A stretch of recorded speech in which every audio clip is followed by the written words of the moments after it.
तर नमस्कार भावांनो आता सध्या किती वाजता आहे किती वाजता आहे दाखव टाइम दाखवून लगेच आता किती 2 वाजता आहे आणि ना यांना जायचं होतं धुळे याला धुळ्याला जायचं होतं हे दोघांना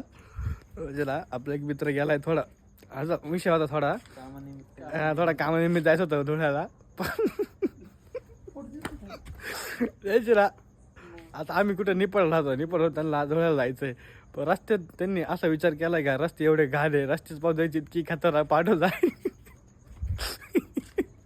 आणि निघाली एवढे खतरनाक होते ना तोंड बिंड पाहून ना की तरी ना काही वेदी काय चोरीच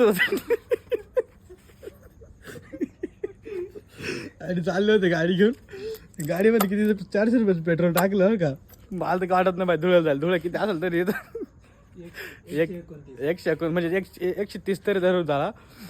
400 पेट्रोल पण झालं ते तिकडे धुळ्याला बरं काय पाऊस काम होऊन गेलं त्याच्यामुळे आम्ही त्या थांबून घेतलं रोहित भाऊला म्हटलं रोहित भाऊ जाऊ नको म्हटलं तू जर गेला ना आम्हाला माहिती तुला 400 स्पीड इथून जाशील नाही का म्हटलं त्याच्यामुळे ना रोहित भाऊ थांबून घेतलं आम्ही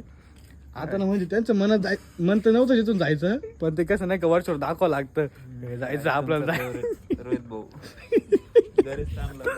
इतके टेन्शन मध्ये होते डायरेक्ट म्हणजे त्यांना तिकडून त्यांनी कॉल केला अरे या ना म्हणजे लवकर नाही का निवांत झोपणार आता मी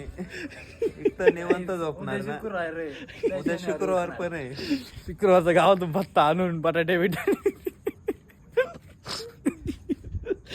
खतरनाक विषय होऊन गेलता भाई शुक्रवार पण आहे उद्या शुक्रवार चिकन मटन माशी खाऊन सकाळी शनिवार उठणार डायरेक्ट